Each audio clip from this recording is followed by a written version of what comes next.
Welcome back, everybody. I'm very excited for this next session. We have Dr. Nils Koch with us. Nils, welcome. It's very exciting to have you here.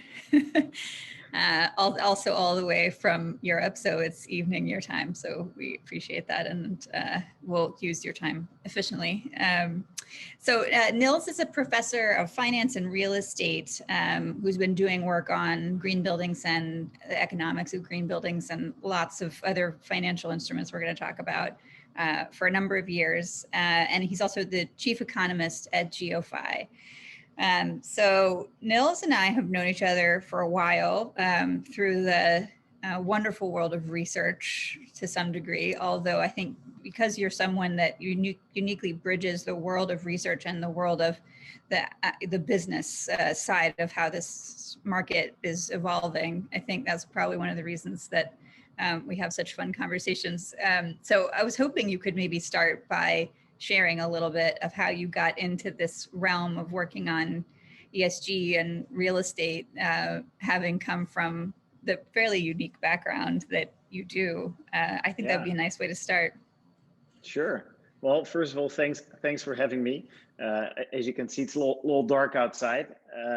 I'm indeed in Europe, but I think back at 12 years ago, Lindsay, when we were both at Berkeley, spending time at UC Berkeley, and I then started my research, really coming from a finance perspective.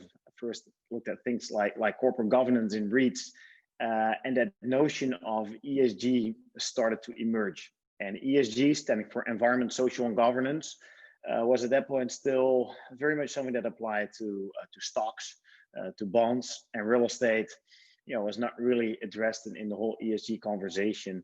Conversation was also about excluding stocks that were bad from an ESG perspective, not so much proactively investing in let's say, good stocks. So also at that same time, about 2007, 2008, green buildings started to emerge. And it wasn't really new. It had already started before that, and mostly in the form of certification, LEED certification, started in the early 2000s.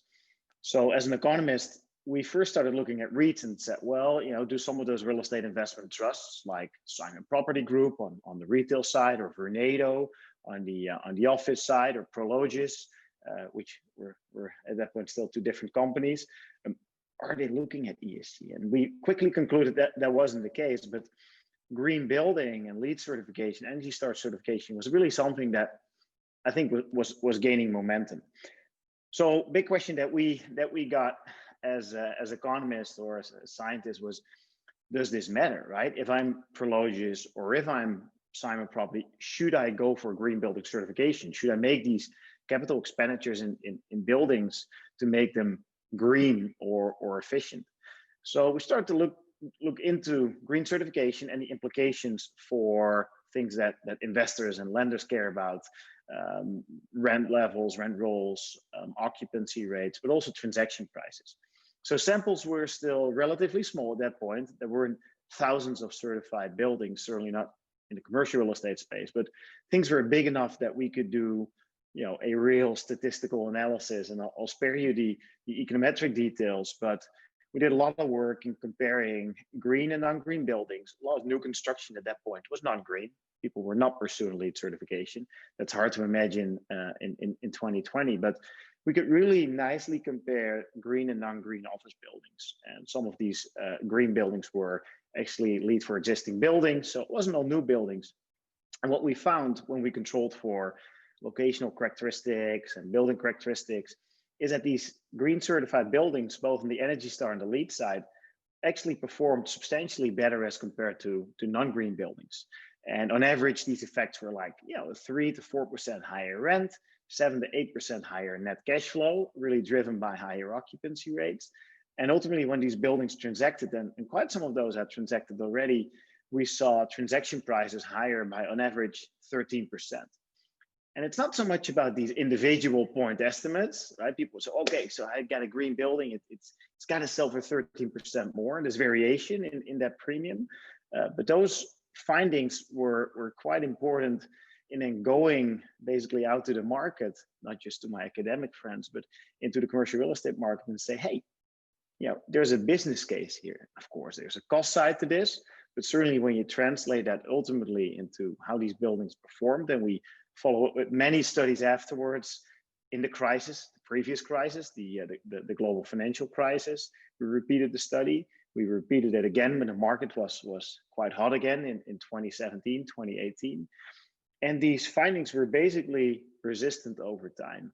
And these point estimates, they fluctuated a little bit, but we found that green buildings overall perform better. And perhaps one nuance there, in later studies, we also found that it wasn't just about a certificate. It was also about what that certificate stood or stands for.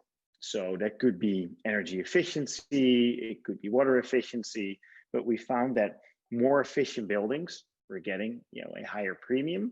And ultimately, it really looked like the efficiency of the building, also from a dollar perspective, for example, in the energy bill, was translated in a very efficient way into transaction prices. And as economists, again, we think that's pretty rational, right? That markets capitalize an energy bill or utility bill into rents and prices.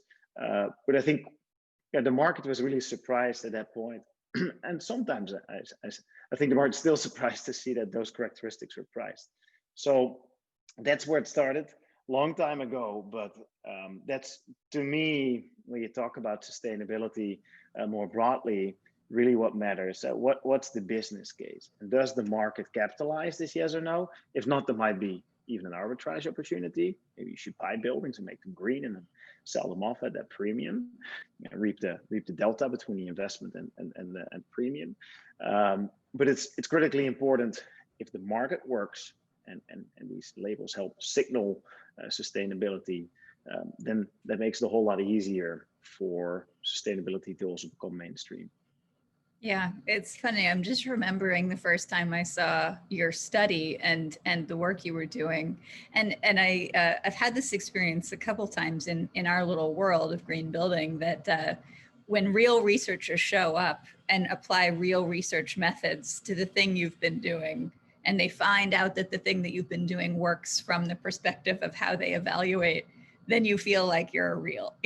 Sort of. Right. And that was what your research did for the first time for the green building industry, is that we'd been sort of using these, a very, no offense to architects, but architect style research where you're like, this building is more expensive in some way and, is making more, but it was all very anecdotal. And you really brought the rigorous economics perspective, econometric approach to that data, and I think it's really helped. As you mentioned, it, a lot of that work probably saw more of a research audience. Can you talk a little bit about what you did with it to kind of get it felt more in the markets and in the industry? Yeah, we did this as researchers, right? So we did this to publish in a great scientific journal, which we did. The audience won't know that journal, and it also doesn't matter. But when we had those results, we actually started to go to investors. And in my little world at that point, investors, what that meant was institutional investors, primarily pension plans. And I think in your neck of the woods, that was CalPERS, CalSTRS, Lacers, so that's the of the LA pension plans, but equally Ohio STRS. So basically the pension plans that ultimately provide the capital to the firms that we know in commercial real estate, either on the REIT side or the private equity side, Carlyle, Clarion, Blackstone, the KKR, the well-known names. But they, at the end of the day, invest the money from limited partners, from pension plans. So I went to a number of pension plans. Some of those were Dutch, because in Holland, there's a legacy of mandatory contributions to pension plans. So these very big pension plans, the size of CalPERS, and then multiple of those in one country. And we presented the results of that study in a quite academic way, but pension plans are pretty sophisticated in how they think about research, and they like a research approach before they start making decisions. So our case here was that, hey, you're looking at ESG in stocks and bonds. It's very much that exclusion conversation. Real estate, or real assets later on, but real estate initially, might be that sector where you have a fantastic opportunity. You can do well by doing good, right? So you can invest in green buildings, or you can take your portfolio of existing buildings with, name a name, Greystar in the apartment sector. You can start investing in the sustainability of those assets. You can certify those assets. That means that ultimately tenants will vote with their feet and stay in your buildings or flock to your buildings. Really, they'll be more attracted to those buildings. Potentially there's a rental premium. That's always kind of a hard point for brokers to believe, but we see it in these studies. And we ultimately sell the building, it sells at a higher price, potentially because these buildings are less risky. And that idea of, hey, we can be stewards of our capital on the one hand, good fiduciaries as they call it, achieving the highest return for a given amount of risk, and at the same time we can pursue our ESG goals and go back to our trustees, to the teachers, in the case of CalSTRS, or in the case of CalPERS, the California government employees, or in the Netherlands, similar type of pension plans. So we can go back to our trustees and say, hey, we not only achieve the best return for a given amount of risk, but we also, invest in buildings that ultimately make the world a better place. And that sounds very plushy, but basically that, are efficient or well positioned from a climate perspective, etc. So we approached pension plans. They really liked the idea. They started investing more in green certified buildings. And they also ultimately asked for a tool to measure the green performance or ESG performance of the funds they were investing in. And it's important to realize that pension plans typically don't invest in buildings directly, but there's typically an intermediary. That can be a REIT, Vornado, Kilroy, you name a name. But it can also be a private equity fund or firm. And again, there's the names are well known. So at the building level, there was LEED, there was Energy Star, there was internationally a lot of other certifications. But at the level of the REIT or the level of the private equity fund and firm, there was nothing to measure green or ESG performance. So on behalf of a number of pension plans, we started measuring ESG, and we started to define ESG at the fund and REIT level. And we really did that on behalf of the stewards of capital. And one thing that I learned, and I don't know whether I realized it at that point, but if you act on behalf of the top of the capital market, which is really where the money comes from, that's a very powerful way to drive change in the market. Because with 5 or 10 pension plans, let alone 50 pension plans, it's not just pension plans, but it's also consultants, etc. If they all say, hey, to Blackstone and to Vornado, what are you doing when it comes to green building?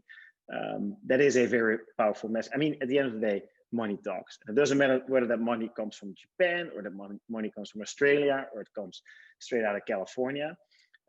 If your investor asks you a question, what are you doing when it comes to ESG in real estate? You want to have an answer. And in the beginning, many funds and firms, they didn't have an answer. And first time at Boston Properties, it's like, well, green building.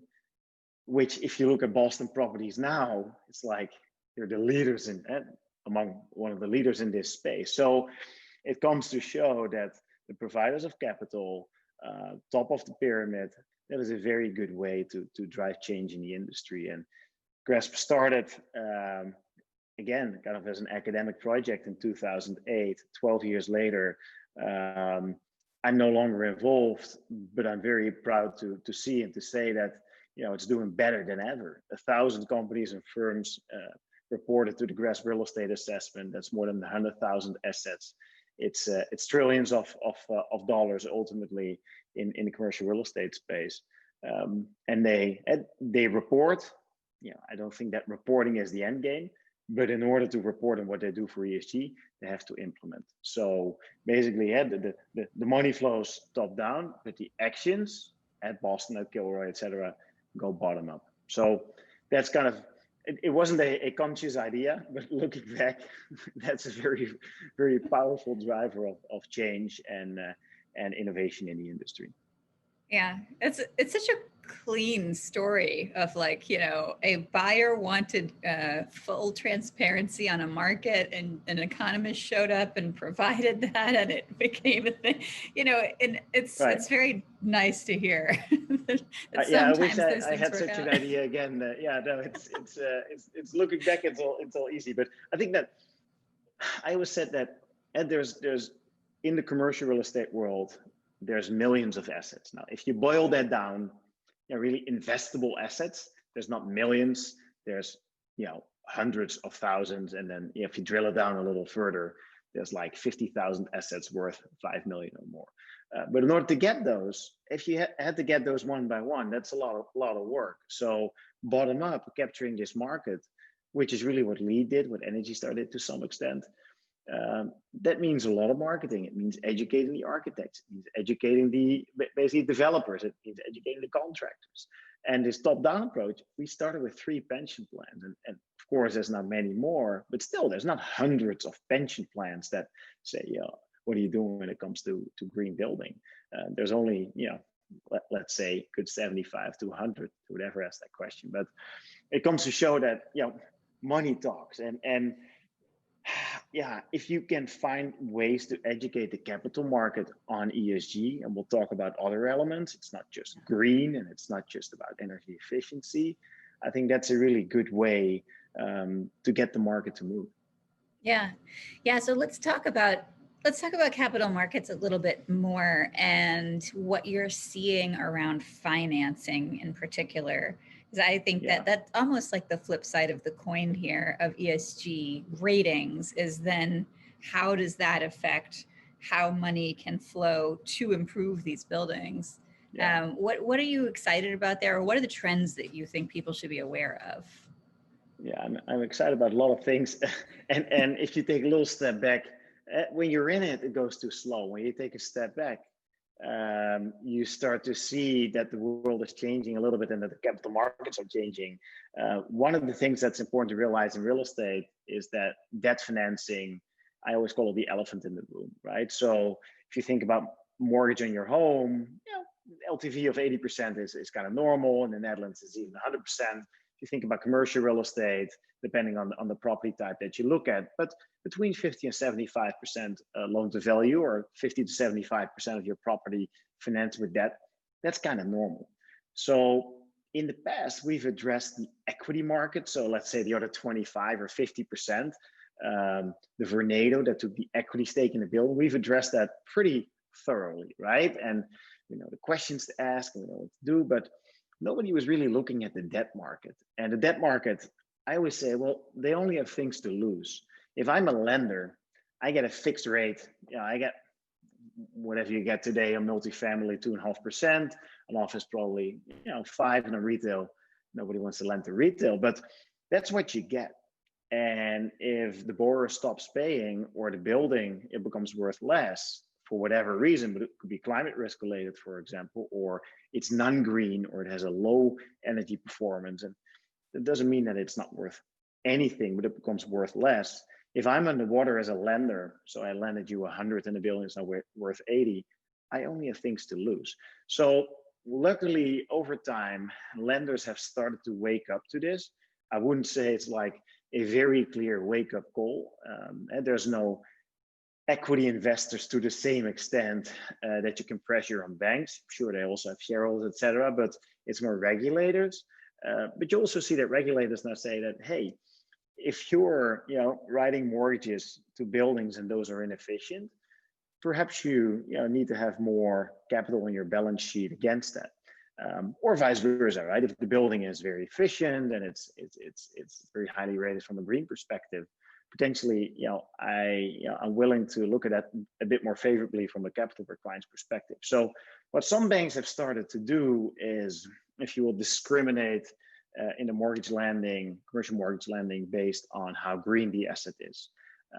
And I think the Netherlands, albeit small, the size of Rhode Island, but it's an interesting example. In Europe, more broadly, in the Netherlands specifically, there is an energy label that runs from A, which is efficient, or A++ nowadays, to G. And the government has said that really, almost as of now, as of 2022, all commercial office buildings need to be rated at least C. So if you're below, technically you can no longer lease out or sell your asset.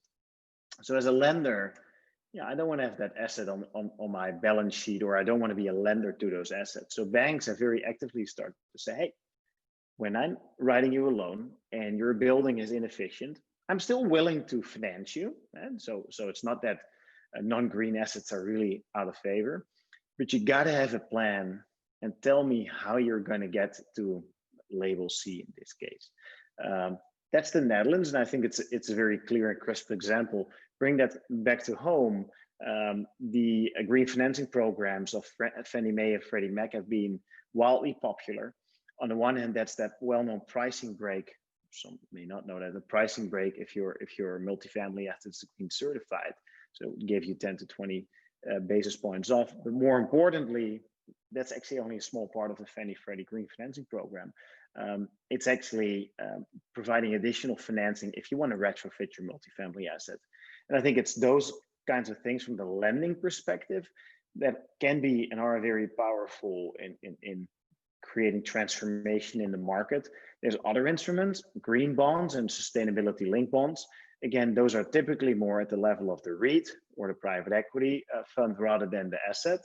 But many of the REITs that we all know have started to issue green bonds and then use the proceeds to green existing assets, to develop green certified assets. Some people say, well, wouldn't they do that anyway? But the capital market has really scooped up those green bonds. There's also the sustainability linked bonds. You basically say, well, I pay a coupon, whatever, 2%.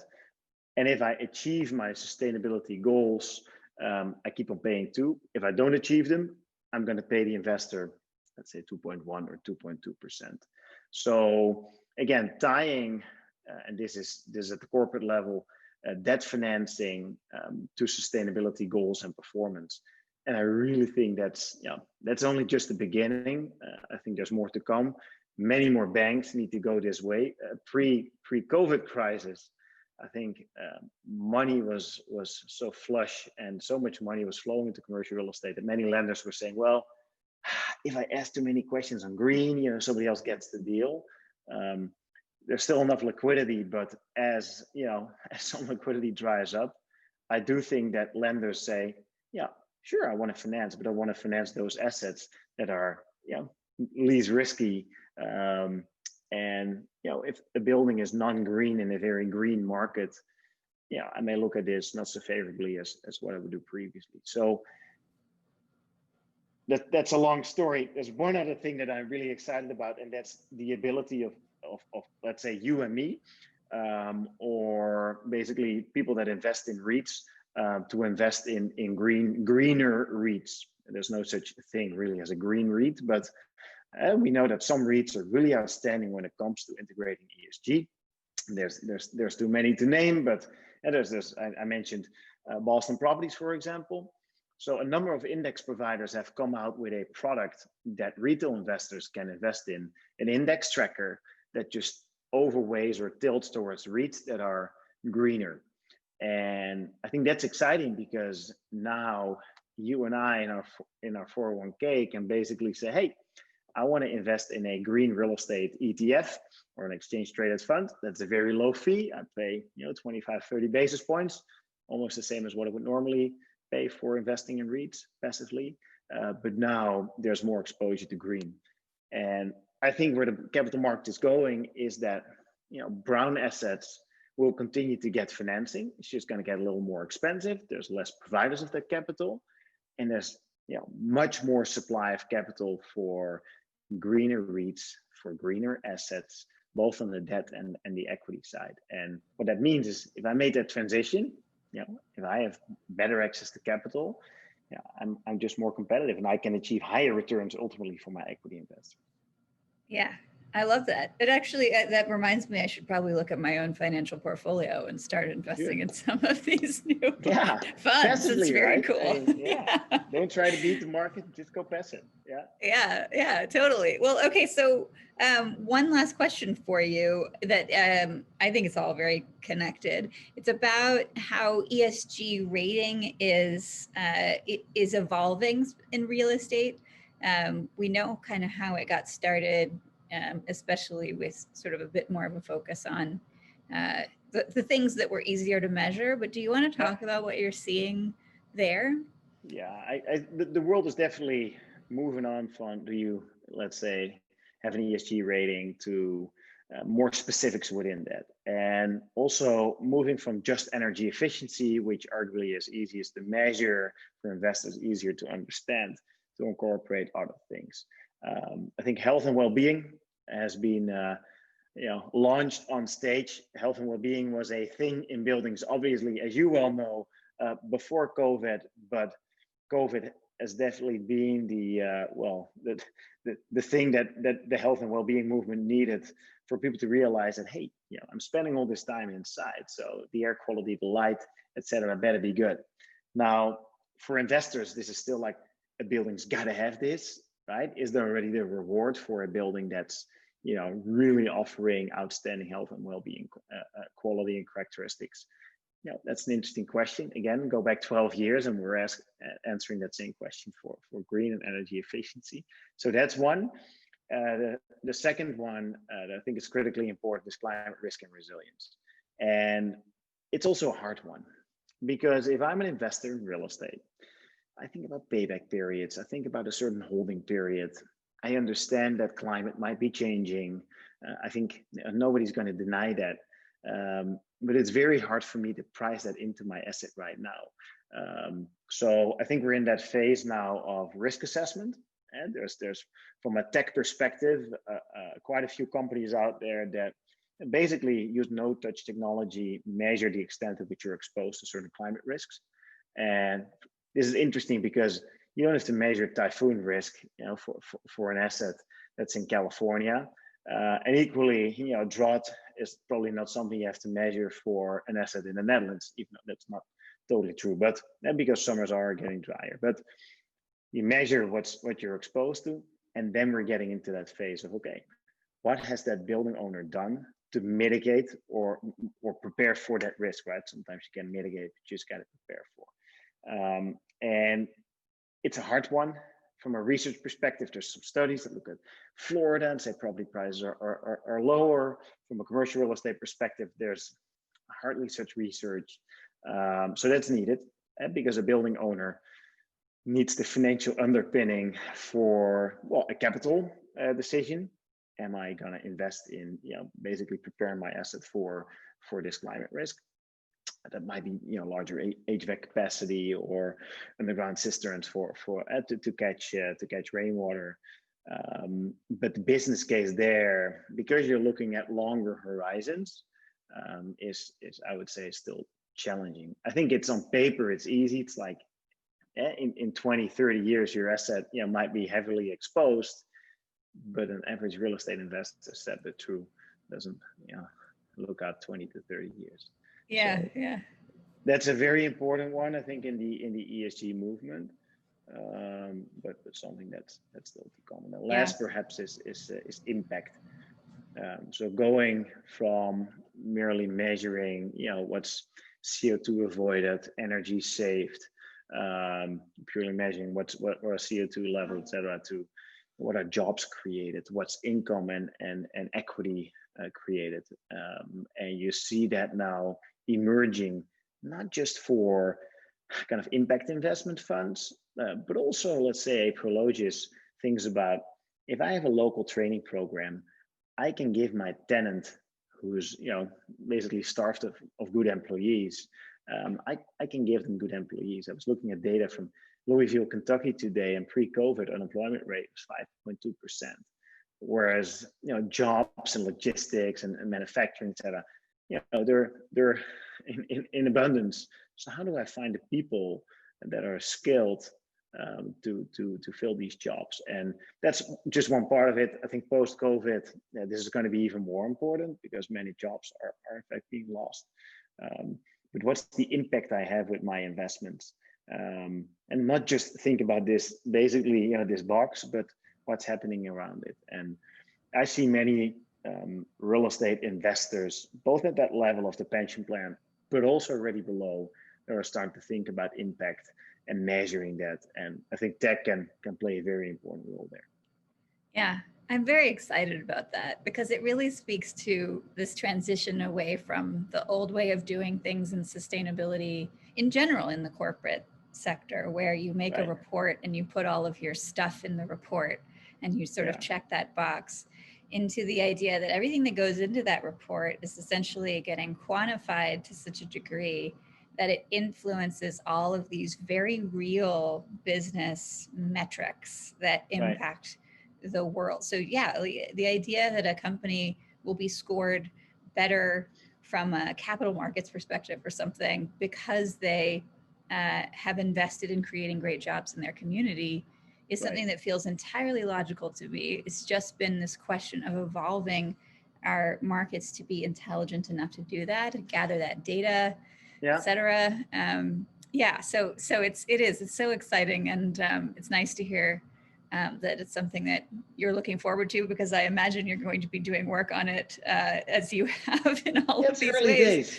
It's early days, but I think that at the end of the day, it's early days, and that's when you need to start looking at it.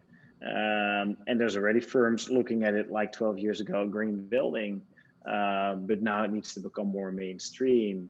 So the capital market more broadly can start to take this into account and allocate capital to it, etc. So I think that's definitely exciting. Yeah, it's exciting. It's a good way to end the session on the exciting note of how these things are becoming a part of how we do business in real estate. So thank you. This has been wonderful and enlightening as always. It's great to have you here. Pleasure.